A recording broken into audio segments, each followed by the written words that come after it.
I'm gonna need to stretch off a little bit for this one. I did not realize how inflexible I was.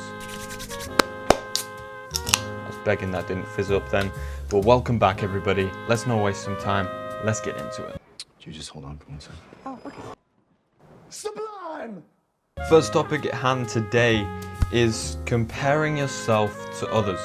We've all done it. When we compare ourselves to someone else, we usually use the best measure of them and compare it to ourselves. And that is usually where the largest discrepancy is. The best measurement of someone else against your measurement. You cannot be great at everything. Sorry about that. But we often do this. We compare ourselves to someone else and only use one measurement. When you're comparing yourself to someone, it is not a game to be played at, and you will realize when you start doing this that it is the wrong thing to look at and how stupid of a thing it is to start doing. The next topic, waking up at 5 a.m. I'm not sure if how many of you guys have done this before, but I have done it before, both voluntarily and forcefully, because I was waking up for work early. I can tell you one thing, if you're trying to optimize for 8 hours sleep, no matter where you put it, it's the same amount of time, just allocated differently. And whether you wake up at 5 a.m. or 8 a.m, wouldn't you rather be awake when all your family are awake instead of just waking up early when no one else is there? I know it kind of feels good because you kind of feel like you're the only one doing what you're doing, and you probably are the only one out there running on the road.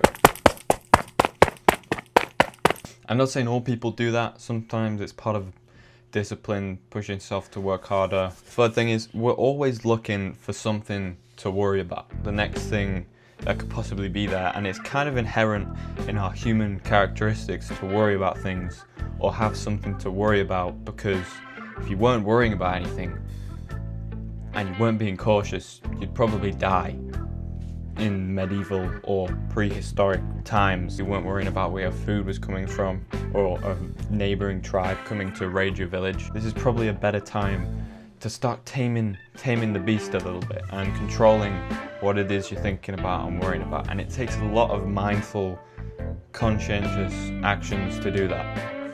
This leads me on to a statement I made last video, is that no amount of anxiety will ever change the outcome, which is true to a certain extent.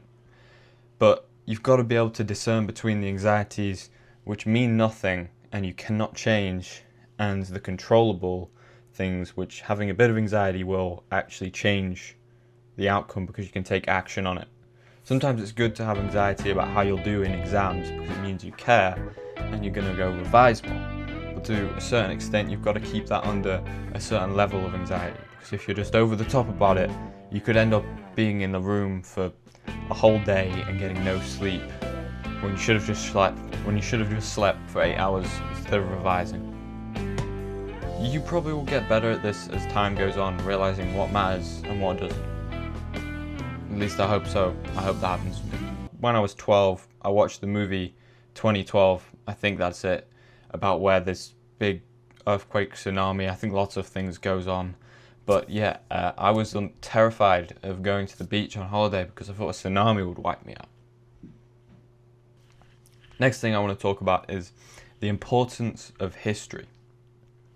Now, me personally, being a bit of a maths science guy, I haven't always given history the respect it deserves, and I actually picked geography.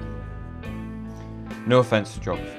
Geography's okay. But history is far superior. History is basically a big list or a guide of information on what not to do and what to do. We often fail to use it because we think that somehow doesn't apply to us, which is often not the case. And sometimes it takes a 3D lesson instead of a 2D lesson for you to learn something, take advantage of the mistakes other people have made and choose not to make them, which is a lot harder said than done. But I think just interpret that into your own realm of stuff. I don't know. I have to think about that.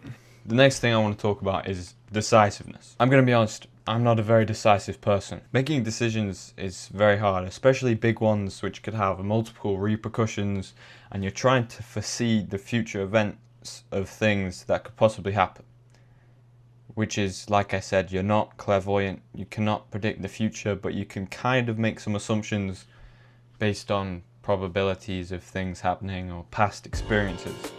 Something I find that helps me make decisions is pressure. When I have the pressure on me, I can usually make the right decision fairly quickly, so deadlines kind of help me a lot, whether they're self-imposed or someone else is telling you to do something by a certain time. But we often have this undignified romanticization of the other decision you could have made. That's often the wrong thing to do. It's better to be decisive and bold with the decision you've made rather than to keep looking back on the other path you could have taken, because you're not actively looking to make it better. You're just wallowing on what could have been, which you can't change now. But it's hard to get out of that trap. I'm going to read you a quote from Machiavelli. I think that's how you say his name. I don't know. I certainly think that it is better to be impetuous than cautious, for fortune is a woman, and it is necessary, if you wish to master her, to conquer her by force, and it can be seen that she lets herself be overcome by the bold rather than those who proceed coldly. And therefore, like a woman, she is always a friend to the young, because they are less cautious, fiercer, and master her with great audacity. If you're gonna do something, go ahead and do it. Don't two-step around trying to calculate at the right angle to hit it from, when you could just take the action and iterate and then change as it's going on. I think we're all too scared to fail sometimes. I know I am. But sometimes it's better to just make the move and make the best out of what happens, even if it happens to sometimes seem like it's the wrong decision. Last thing I want to talk about is your goals. I think it's important to set your target on what you want and be patient, which is probably the hardest thing to do, is to be patient and set your target on what you want and don't waver from it or get distracted. It's very easy dragged away with something else instead and realize, oh wait, I'm just going along with this other thing because I think it's what other people want me to do. Everything you choose to do, or the goals you set your mind on, all encompass the things and the other things you chose not to do that thing. A hard pill to swallow. Things cost a lot more time and effort than you would imagine in your dreams. I've been learning to ride my bike with cleats recently, and I keep falling over. Fortunately, I don't have any footage of this because it is obviously not planned or faked. And I think it's good for us to know when we're fighting a losing battle. You know, when it's time to just surrender. Me falling off my bike would hurt a lot less if I didn't just stumble around and move my foot all over the place and twist my ankle in the fall, than if I just kind of slowly just fell off, you know? I think it's hard to recognize when it's time to surrender from what you're doing and move on. That's the point I'm trying to make. Anyway, thank you guys so much for tuning in again. I really enjoy making these videos. I hope you found some of this information useful, if not just mildly intriguing. That's also good too. Anyway, thank you so much for watching. Keep it up and stuff.